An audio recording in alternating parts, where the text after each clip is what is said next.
4, 3, 2, live. You're now watching two old farts making noises. Welcome to Canadian Art Today with your host, Paul Constable.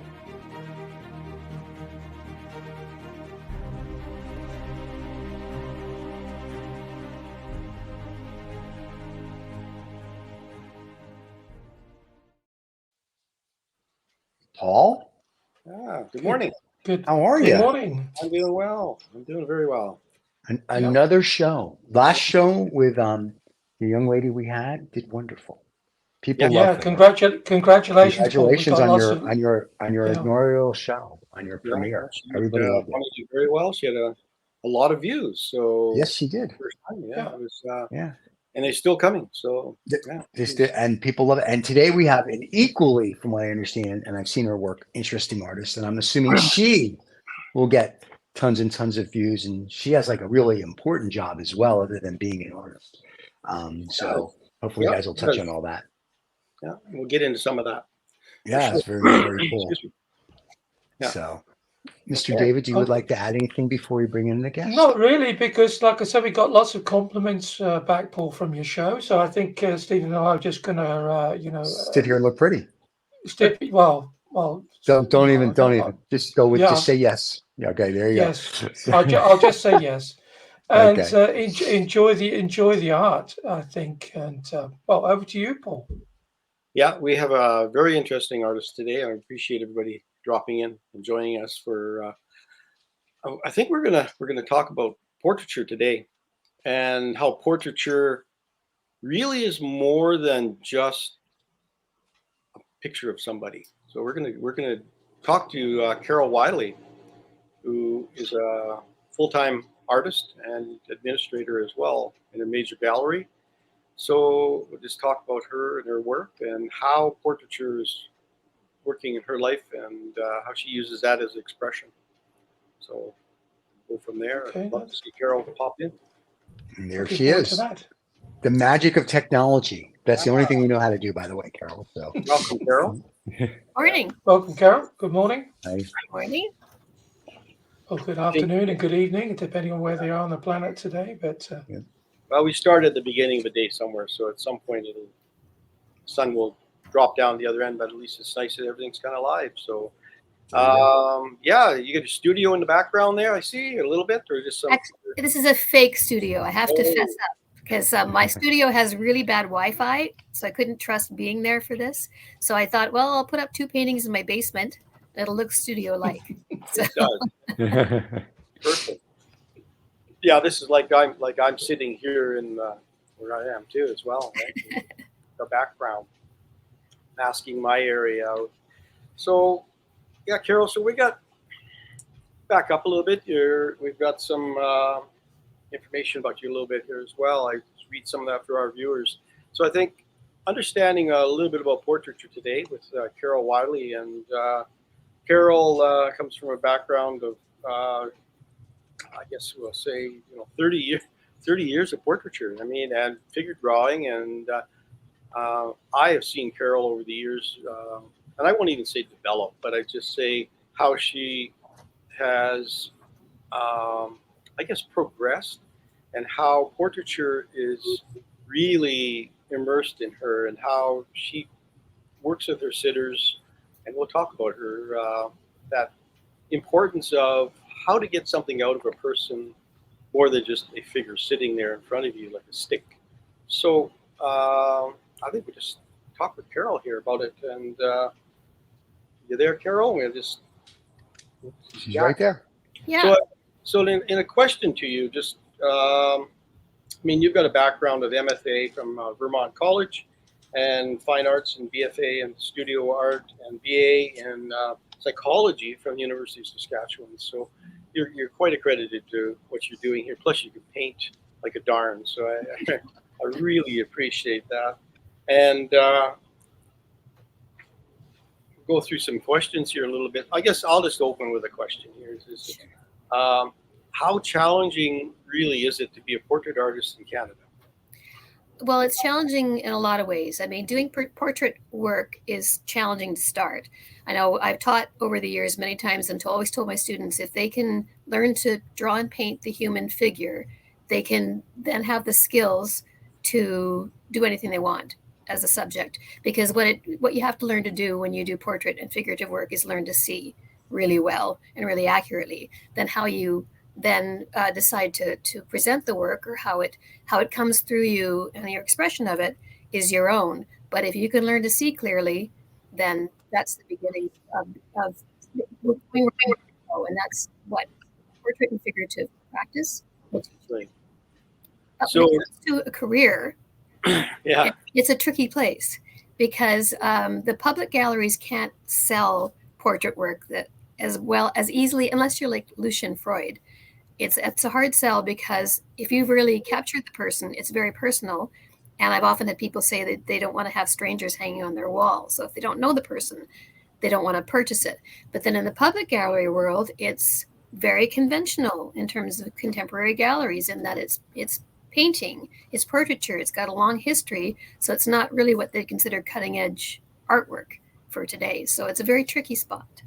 Yeah, it is. Yeah. What is your medium?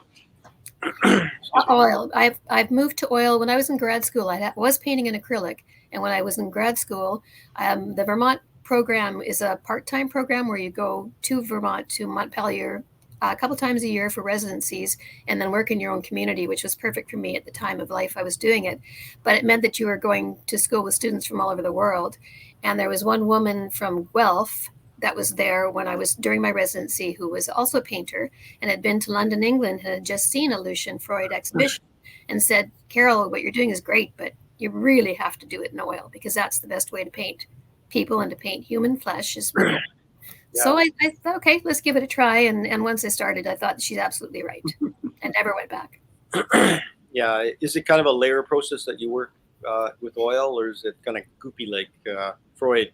It's both. I always sort of say my process is kind of like a photograph in that I'll start with the large shapes, colors, whatever I'm kind of feeling is representing what I'm seeing, and then progressively move from the larger brushes to the smaller brushes, layering over top, getting quite goopy as I get towards the details. And the trick with me, as with most artists, is just knowing when to stop. Yeah. Well, I remember excuse me. The earlier days, I'd go through your studio. You were having a show or something, and this is probably the early days of the George Street studio that you were in. And there were large charcoals. You were just like large, feeling out the figure and the shape. And I don't think you were even doing real painting much at that point. You know, in those sessions, you were just searching that figure with charcoal. Is that true? Yeah. I was sort of looking at a elimination kind of process because, working on a larger scale, I actually hadn't moved to oil painting yet when I was doing those, and I really like to work in series to sort of have a theme that I'm investigating. And at that time, I was sort of looking at being an older woman in our culture and how invisible we become when we get to be a certain age. So I was kind of turning that on its head by starting with charcoal or graphite powder on a large scale, and then erasing to bring the image, bringing the light to the image so that the portrait would emerge from this darkness. And so I sort of felt like I was taking the erasure process and using it to not just bring older female portraits to life, but also on a really large scale. So it's pretty hard to ignore them. So that was sort of my political, don't ignore us kind of a process and a project I was working on at that time. Yeah. And just to let you know, the two old farts, we certainly appreciate that. You want to recognize older people, David being much older than all of us. But we want you to recognize, we greatly appreciate that. And your work that we've seen is absolutely gorgeous and I think does stand out like that. Oh, thank you so much. You're welcome. And that's it. That's all I know. I'm done. Have a nice day. Just like to interject, how big are these paintings that you're doing then, Carol? Because you said they're very challenging because they're so big. But how big is big? The ones that I was doing with that project, the paper graphite ones were must be like about 72 inches high by 50 inches wide or something. But then I actually had I moved into an oil painting process on a paper called Terraskin, which is a very slippery surface. It's a stone paper. And I would put 4 of those together and a layer of oil paint, and again using the same process of removing the paint to bring the light, and then when it dried, another layer, another sense of removal, so the colors were coming through underneath. And some of those ones, I did some self-portraiture and some portraits of my mother, and they were like 9 feet by 6 feet. So now I'm working with oil painting, generally the largest I'm getting, and this is just because of the limitations of transport in my vehicle and my studio space. Probably around 4 feet, 3 feet by 4 feet is the largest I'm working right now. Yeah. That's still a good size. Yep. I mean, Freud did a small painting of the Queen. My goodness, it was this big. Yeah. You know, and a major piece. And I think that was kind of a political statement in itself, just what he was doing. Right. So do you prefer working directly with a sitter, or do you work from photos, or do you both, or how is your process? I do both, and that's just a matter of necessity, because I did have one commission last year that the gentleman did want to come in and sit for all of the sittings and have it all done live, which was fantastic. But with people's schedules and with my schedule, the way things are, I really like and kind of need to have that couple of hours, though, at the beginning to sit with people, to sketch them, to get to know their faces, and to get to know them, and kind of experience sharing space, sharing energy, all of that kind of stuff that you only get when you're actually talking to somebody live. And then at the end of that session is when I will take photos for reference. By that time, I feel like whatever kind of facade we might hold up that hides us from the world is gone. And I'm somebody familiar and they trust me. I've been sitting, 3 feet away from them, gazing intently at them for 2 hours. So it's pretty hard to keep that wall up. So by the time I get those photos, I feel like they're pretty candid photos. And then I'm able to work from those from then on, which frees up my schedule so that whenever I can get to the studio, I can work on the portrait. Yeah. I remember a person years ago they would go into a drawing session with the model, and they'd have coffee and they'd do everything else but draw for the first half of the session. Yep. And then at the end, they would start drawing rapidly at the very end of the session before the hour was up or whatever the time frame. And you asked him why, and he says, well, they had toned to the situation they're in, so the muscles relax a little bit and they're not so tensed up. So I can see exactly that. And this kind of leads into my question of, how do you get behind or beneath the actual person? So is there a way of drawing out more than what you're seeing physically there, so that can you feel the anguish of the person? I know there's tensions when there's a sitting where it's comfortable or not comfortable, but can you tell a bit about their life from a portrait that you do? Sometimes it's not really even intentional. I think so. I think I think probably the most often, or the comment I hear the most often from people is, "You really captured so and so," and that's more than just a likeness. But although likeness is very important to me, but it's also sort of more of the essence of that person. And my theory is generally that if I can see really accurately, and I have spent that time with that person, and I respond to what I'm seeing, colors, shapes, anything like that, that accurate portrayal of them is why they're inhabited, why they inhabit the portrait. And by that, I mean, essentially is that we don't hide anything. We think we hide all kinds of things, but I think everybody carries on their face their history. The face is kind of the reflection of who we are and how we move through the world, and which is kind of ironic because we never get to see it directly. It's the only thing that we never get to see directly, even though it's an intense part of our identity. But if I can capture all the nuances of that person in observation, having spent that time and experienced their energy with them, they kind of enter the painting somehow. It's a little mystical. Yeah, but it's not something I put in there. It's something that happens through the process. Well, I noticed that, like, a lot of your setups, they're very minimalist. Like, you're not propping them. We're not bringing in, if you're a carpenter, you don't bring in a hammer, for instance, and stuff like that. So they're really about that person. So it might be their dress or even that is fairly minimalist with you get them, because it's really about that. facial look, that you Yeah, that you it really is the nuances, all the little nuances in the face and the complexities of that. It really is about that. And that's something that I came to in grad school, because I spent many years sort of trying to justify the portrait work by propping it with symbols or architecture or space or whatever. And when I got to grad school and started investigating why the hell do I do this? What is it about this that I can't leave alone? I realized that to me, that's what was important, was the person. And so why mix things up? Why confuse the issue by adding a whole bunch of other stuff to the painting when my interest is in the person, in the portrait and in their face. So when you're looking at portraits, how important is it to see a portrait? You haven't put your name on the bottom of the canvas, but somebody else who, I guess has a general knowledge of work in the area, that they would recognize that, oh, Carol did that painting. So like you mentioned before, Lucien Freud, anybody that has seen or nothing, they can spot those and say it looks like a Lucien Freud, or it is a Lucien Freud, or it's a Picasso because of the African mask look, kind of how he did his figures or things. So have you got to that stage yet in where you are in your portraiture, that it's recognizable? And this is a personal thing, like sometimes we don't see it ourselves, but can you see that yet in your work? I always tell my students, and I truly believe this, that I don't think that's a place that you get to. I think that's a place you start. That when I was teaching, I taught many, many years and probably hundreds and hundreds of students, and I would never mistake one student's work for another, even right at the very beginning.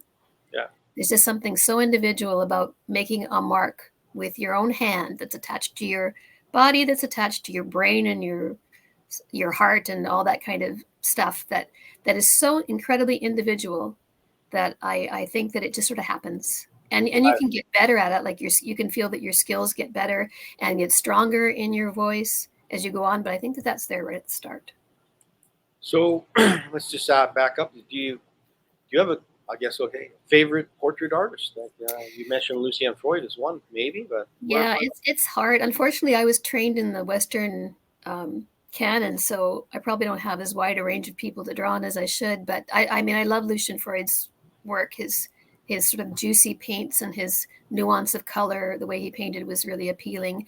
I also really love Egon Schiele because of his very simple drawings, but his very extreme use of describing joints and bones and all the kind of stuff the body hangs on. I thought it was really fascinating too. And I really like Jenny Saville as well.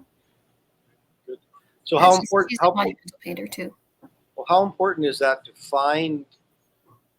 I guess I won't call them heroes or your followers, that you can understand what they're doing. Does that help you understand what you're doing a bit more when you find that? Yeah, I think so. I mean, we're influenced by those we admire. I think if I like the way an artist works, I can be quite influenced by it. But going back to the individual voice thing, unless I'm intentionally trying to copy what they're doing, I always think that influence just informs what you do. And then as you express that inspiration, it comes out as your work. So over the years, I'm sure I've been influenced by a lot of different artists that way. It kind of validates some of the things that you're doing and say, oh, well, they went down that road a little differently than what you're going, but you say at least you're moving forward in a direction that's it's sort of like you said with your eraser, you have a base, I think, and then you keep correcting it till you find your look and the way you do it. I guess I find some of it personally. If I saw Picasso, even the portraits were more about Picasso than they were about the portraiture sitter. Right? It really was that way. So I don't think your work is at all like that. I think your work is really about sitters, and I think it's important. Yeah, I think that's right. That what Picasso was doing was almost academic in a way, that was about exploring process of painting and ways of exploring different ways of expression. And that you're right. I think the sitter was probably just incidental. It could have been a vase of flowers. It could have been a guitar and all the other things that he did. So yeah, but for me, the interest is in the sitter. That's where it starts. And that's what leads me to the work. And so I always feel like that they're the most important part of it. And it's kind of a partnership. It's both of us together in some ways. So do you go door to door finding these people, or do they? I have been known to approach strangers. Them all. I have been known to approach strangers and ask them, and sometimes Oh, they'll think I'm crazy, and sometimes they'll say yes, and they'll come sit for me. But yeah. yeah, it's just I do have a lot of models that I've met through my classes that I really like, and I paint over and over and over again. And then just other people that come into my life. Sometimes they'll have a project like the last couple that I think a couple that we'll have slides we'll talk about today, where people come to me because of the theme of the project as well. We'll get to that great project in a minute. Well, let's just start with first image up here. We'll talk about what's happening here. Oh yes, this is amazing. Yeah, beautiful shot. This is actually a really good example of what I was just saying, because this project, which I called Mona Lisas and Mad Hatters in the end, was exactly started with the question, why do I find some people interesting to paint? What is it about some people that is interesting and other people not so much? And so I kind of thought, well, when people are a little off center, when they're a little on the fringes, not quite mainstream, I tend to find them really interesting if they're kind of oddballs. And so I started calling it my oddball series. And I basically sent out a social media post that said, hey, do you think you're an oddball? Want to come and sit for me? And I actually had people that came in and did. And then there were some people I knew in my life that I worked with or that were friends that also felt that they were oddballs and sat for me as well. So in this case, one of the artists in my studio, this is her husband, which is why the painting is called The Husband, said, yeah, my husband's a real oddball, and he's heard about your project, and he'd really like to come sit for you. So he did, and he became part of the full exhibition that ended up resulting from that project. No, it is kind of revealing to see this one. I looked at it. It's got age to him, yet there's a bit of worn and weathered look. He's been through a little bit. Yeah, what I heard back about this one when it was exhibited was how people talk about how he has really kind eyes, that there's a kindness about him. And his wife says, yes, he's just a really, really kind man. So it's nice to capture. And I guess that's a lot of it is in the eyes. If you can get the eyes correct, distance apart, they're open just the right way, the reflection, the rest kind of fills in. And where do you start on a portrait? Like what, at the top or the bottom? And well, this is an accuracy thing, and it's something I've always taught my students too, is that I always start with one eye and the nose. I find like the nose shape is always a really sort of integral part of capturing a likeness. And I often test sort of to the grid method, where you sort of measure things along vertical and horizontal lines and check and see if they line up. And once you have those two sort of pretty much accurately done, you can use them as a measure to maintain the accuracy of the likeness all the way through. Yeah, that's why I'm not a portrait artist. I just wing it. I kind of just wing it, and they look kind of goofy. He's got a twisted this and a twisted that, but it sounds more stilted than it is, because I mean I've been doing it for a lot of years now. So it is very sort of gestural in the beginning, because a lot of that stuff is just happening automatically now. Right. So no, it's a beautiful image, and I think I really like the choice of colors. I think that green background really, it pushes back, but it's glowing yet, right? I just find it's really focuses on the person. It's not about the wallpaper, right? It's really about, and Lucien Freud he'd be painting about the dog more than the model half the time, or the couch. yeah. And you could see when you labor on something for that many years, hours, that you can do that. So how long would you take to, this is the worst question. How long does it take you to do I'll just say average? That is really hard, because I so seldom get sort of day after day after day sessions. I'm sort of painting weekends and EDOs and things like that. A painting like this, I guess maybe 10 hours. I don't know. That's amazing. 10 hours. Hard to say. Yeah, this one is a 3 foot by 3 foot. So I do really like to have the face sort of be literally in your face, that when you walk up to look at a piece like this live, that it's filling up your vision, your field of vision. So I really like to have, as often as possible, to have the portrait sitter be looking directly out at you, so that the viewer can't really be a voyeur. They really have to engage directly with the person in the painting. Yeah. So you're not doing a Hopper or a Colville where they're just looking out to sea and just Right. so there's a different kind of context to those kinds of portraiture. Right. This one has a philosopher. Yeah, this was part of the same series of oddballs that became Mona Lisas and Mad Hatters. And he actually, funny enough, when I was in university the first time in the 70s, I took a philosophy class from this gentleman. He was my philosophy prof, and he's from South Carolina, and he's got a great accent and really loosey-goosey. Like at the time, he said, we want everyone to do well. So he gave us the exam questions in advance, and he let us take our textbooks in with us because he just wanted everyone to pass. So needless to say, he didn't last very long in the system. Yeah. But he ended up as a sculptor, actually, and he was you may have known him, actually, Paul, Yeah. time of sculpture. So yeah, and so when I started the series, he stepped forward right away and said he wanted to be part of it. Yeah. He's a character. I loved him. Yeah, he's got quite a long hair. He's got quite a facial feature to him that is quite. It's very friendly and kind as well. So I think that comes out in that. There's another one. Yeah, this is actually a woman that I worked with at the Mendel Art Gallery in the old days, and she is a fiber artist, and I think sort of what's the word? Not undiscovered. I mean, she was part of a group exhibition at Ramey Modern a few years back with one of her pieces. She does some really interesting work around sort of mixing unrecognized a little bit. But yeah, under recognized, I think, and partly because it's very quirky craft work that she does, and so I felt that when I entitled this piece, I wanted to call it The Artist, because Laura has a full range of an art practice that's just not been recognized to the extent it should be.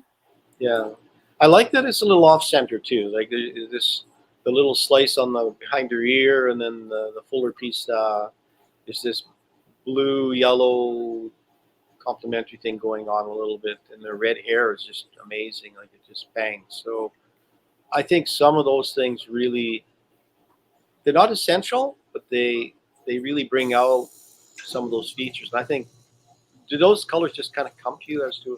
Yeah, I'll often kind of see something that looks a little yellowy or a little blue or a little green, and so I'll just kind of push the boundaries a little bit. And again, that's one of those sort of intellectual things that I've internalized, the whole idea of color theory. So I don't think consciously about it anymore. I just sort of respond with a color that feels right.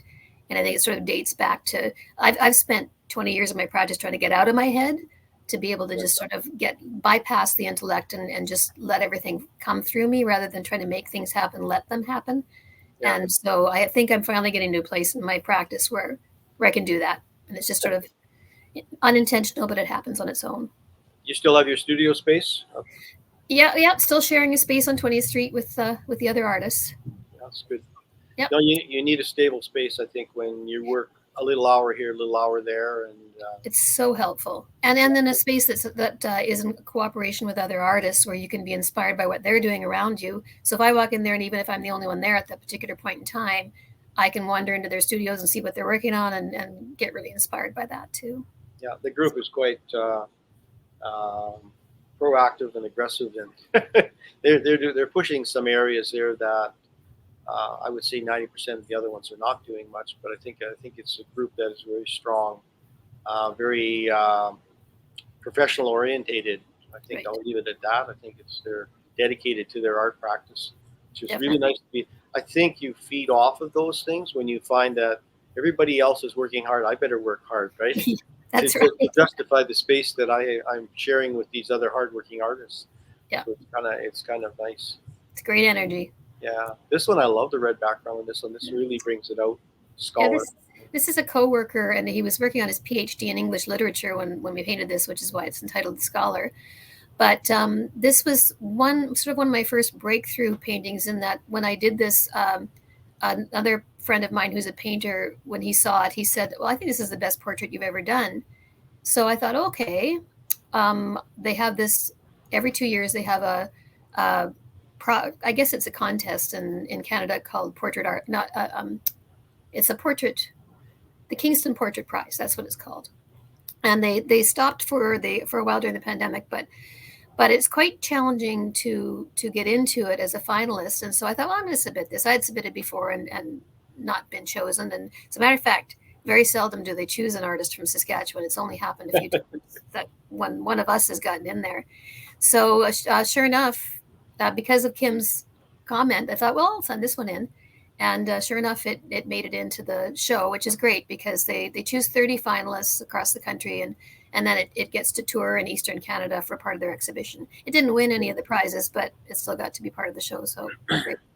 And now it's actually part of the Sask Arts Board collection. Oh, nice.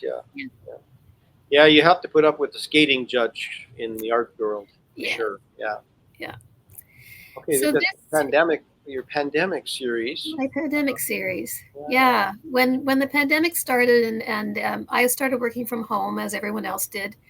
And it was the weirdest sensation. I go out for a walk, and if you saw somebody blocks away, you tried to avoid them. It really felt like a zombie apocalypse. It was, excuse me, the strangest time. But I live in a shoebox of a house. My house is tiny. And so whereas all the other artists were painting at home, I thought, well, that leaves the studio empty. So I'm going to go to the studio to paint. And this whole sort of weirdness that was going on, people were posting all of these images on social media of themselves in their masks, and the masks started to take on all these personal sort of references. They were representing themselves in a specific way by their choice of mask. And so I thought, well, gee, it's a really ubiquitous symbol for what we're going through right now. It was very political, controversial. People didn't want to mask. People insisted that you mask. There were protests about it. So I thought it was really interesting. And these are very small. These are only 10 inches by 10 inches. Because I thought at the time, it was such a strange time. I thought I can focus long enough to finish a 10-inch by 10-inch painting. And then as I got into it, I thought I can also do a ton of these because I can finish one of these in an afternoon. So I sent out a call basically again saying, if you want to share your image of you and your mask, just send it off to me and I'll paint it. So I have not completely finished painting them. I think I have about 65 or 70 of them now. And I'd love to be able to have a chance to show them somewhere as on sort of a big wall in a grid. Because, as I said, I think it's really a symbol of the pandemic and how a tiny little painting and representing one person wearing a mask is not going to make a change. But when we're dealing with an unknown disease and we're trying to protect each other, everybody wearing this mask is a huge statement. And it has a lot of power. And so that's the way I envision this project, is all of these tiny little pieces all together in one massive piece. Yeah, I found with the pandemic, they started going on longer and longer, and people were wanting to personalize it a little bit rather than just putting on that hospital blue one, right? Or find a black one or something. So yeah, exactly. Really, their choices are sort of almost fashion choices that we're trying to, in a way of representing their personality. Yeah, companies were putting their logos on them and wanting you to wear their product and showing that. So the whole wearables got into the business as well, creating custom masks for people. And so I think it's I don't know where that's all going, but I don't think it's going away just yet. So we're maybe see more things. I'd love to see a show of anybody has an opportunity for Carol to show any of this. It would be great opportunity for her to share that with everybody. We have another one big piece I'd really like to, and I have a couple. The next slide will be sort of related to that because it's a very personal piece in that I'm one of those people whose parent was in a care home when the pandemic started and we weren't allowed to go and see her. And my dad's quite elderly and they were quite dependent on each other, and he was at home and she was in the care home. And so the only time during the pandemic we could see her any place but on an iPad screen or a laptop screen was in the summer when we went and did the fence visit, where she was behind the fence with her care worker and we were on the other side of the fence visiting with her. So that's what this painting is about. So it's related again to the pandemic experience. So I'm going to ask a person, is have you ever been brought to tears while you're painting anything? Yeah, this one was pretty tough, especially because we did lose my mom in November. She did pass away, and that's the only time that we got a chance to actually be with her was while she was in the hospital and sort of in her last day. But yeah, things like this. And I know, and when I was doing the Survivor series that we'll talk about shortly as well, Yeah, there'd be times when I'd be thinking about the text that I was putting in the painting and what the person had told me, some of the stories they told me, that I'd get a little emotional. Yeah, I can see it. You know, you're starting the fence is real nice. I guess I don't know what the word is. It's a vehicle, I guess, um, of understanding of what this is. You know, that's a whole very simple element to add to a piece of work. Once you've matured to the area where you know how to paint and paint the figure well, then you introduce one element that really it jumps, the whole page really jumps in understanding, not necessarily specifically about what that's about, but you get an understanding. You can't go and get close to that person Right. in this context. So There's a barrier. Yeah. yeah, there's that barrier. You're right. That's the word I was looking for. So we'll move on to next slide if we can. And I think yeah, David, there we go. So it's still.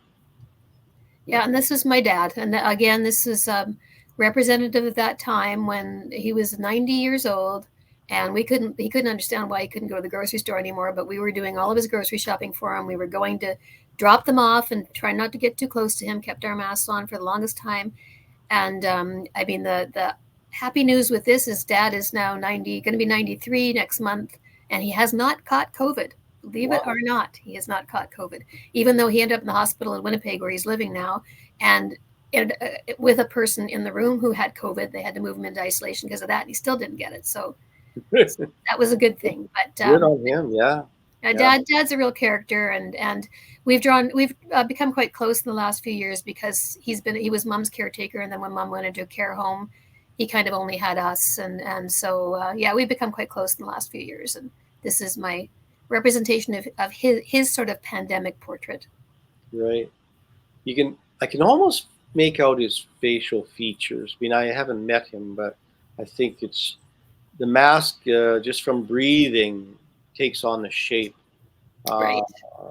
But you know, I found with the mask sometimes it can feel almost suffocating.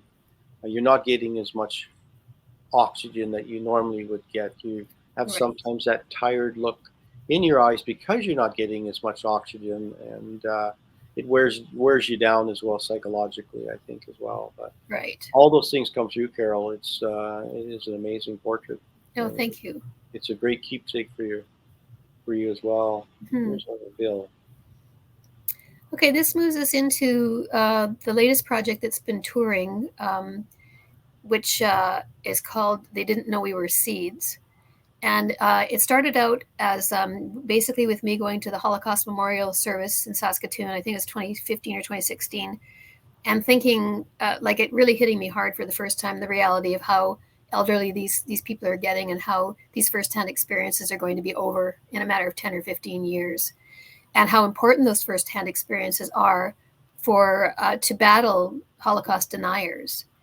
And again, to keep on bringing up that particular, we have lots of Holocausts that have happened in the world, but that particular one is very personal to me.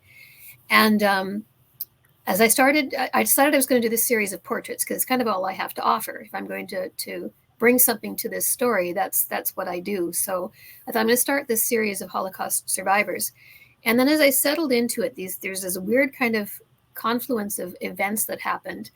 One of them was getting Indigenous sensitivity training at work, where I found out that the residential school system was referred to as the final solution way back before Hitler called the death camps the final solution for the Jewish problem.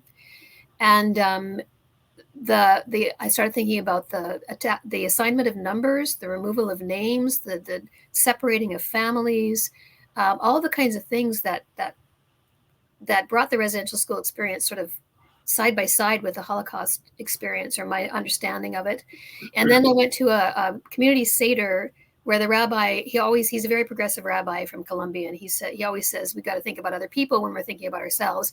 So he would have a table set up that would recognize LGBT rights or whatever. And this particular one, it was to recognize residential school survivors, and so that happened at that time too.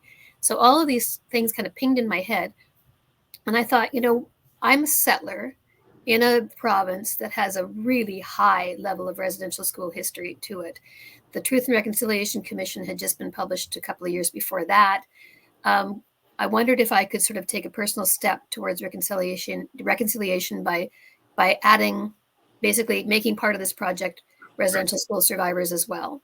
Yeah. Now, I knew that I was sort of stepping into a little bit of a quagmire because there's a fraught history of non-Indigenous artists painting Indigenous people or photographing Indigenous people.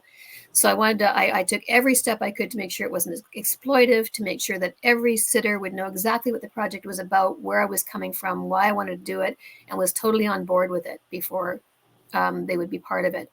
And so I managed I basically decided to do a project of 18 portraits. And the number 18 is significant because in the Hebrew language, the number, you often can connect numbers and words, and the number 18 connects with the word chai, which means life. So I wanted to take these really dark stories and then sort of end on a hopeful note, or have the exhibition or have the project be hopeful. And so that's what these became. And they didn't know we were seeds comes from a Greek poet who used the line, "They buried us. They didn't know we were seeds." And I thought that was perfect to me, that these people who ended up being plunged into darkness with the experiences they had, and many of them educate, many of them have raised families. They've taken their dark experience and they've grown the most beautiful lives out of them. So to me, that was the perfect title for the show. So where has this show presently been shown, and where is it going now? It's been all over the province to sort of all of the kind of usual suspect galleries in Saskatchewan. It's also been in Edmonton and in Vancouver. And unfortunately, the timing for a lot of Edmonton, we did some live programming, but in Vancouver, the timing was sort of right mid-pandemic. So all of the programming we did was online, and people had to view it by appointment, and some of it's sort of been pushed forward because of that timing. But it's in Moose Jaw currently at the Moose Jaw Museum and Art Gallery. They've done a beautiful sort of installation of it.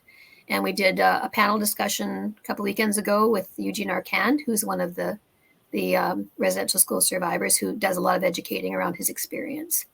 And yeah, it was great. Yeah. It's there until the end of April.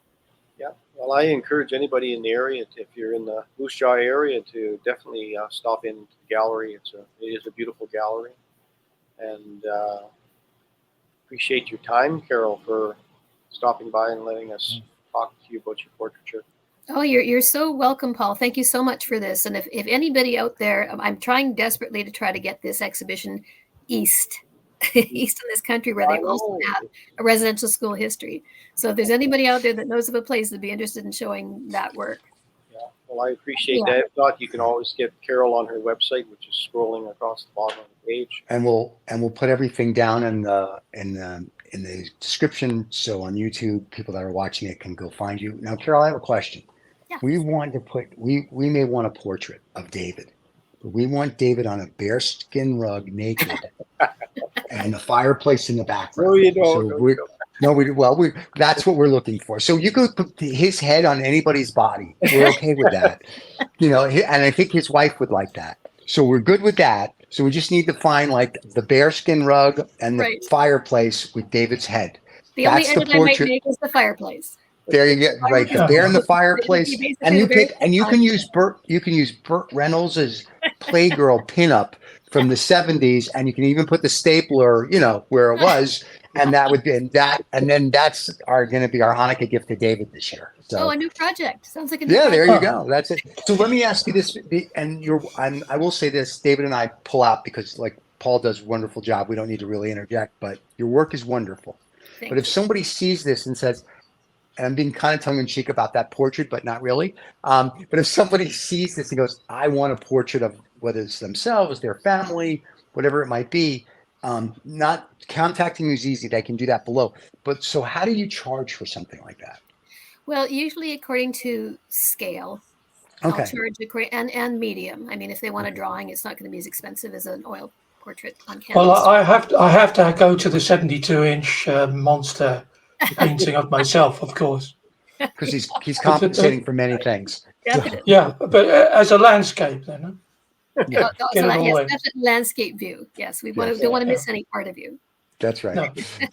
Yeah. So how much would that be? How much would that be then, Carol? For a very large piece like that, probably I think around $3,000 or $4,000, I suspect. Okay. Most of That's what I very do, reasonable. yeah. Very reasonable. I mean, my work. Unfortunately, I'm not at a place where I can ask for the big bucks at this point in time in my life. So in my practice, but I do love doing commissions. I like, as long as I have good source material. I prefer to have the sitter come and visit me for that time I was talking about, where we can interact and I can get the experience, get my own photos. But if I have to work from somebody else's photos, and sometimes I do because they want somebody from a past, image, a black and white image or something.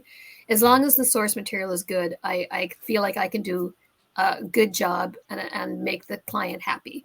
If the source material is bad, I tear my hair out, what little I have left, and can't always do what I want to do with it.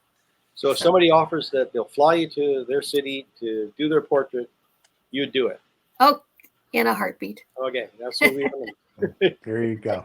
Hey, it happens. It happens all the time. I think Joe Fafard had things like that happen to him all the time. Right. You people in Butte, Montana, now you have an artist that will come visit you.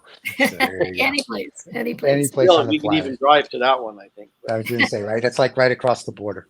It pretty much is. Yeah. Very cool. Carol, thank you so much. Fascinating. Thank you, Carol. And Absolutely. please come back whenever you just get a hold of Paul, and come back whenever you would like, or you're showing something new, or if you get the masks up Right. in a gallery, that I would love to see. And I was going to say, I didn't want to interrupt the interview, but if you can get them up somewhere, we have a place for you to show it right here. And we'd be Great. more than happy to do a whole show on that.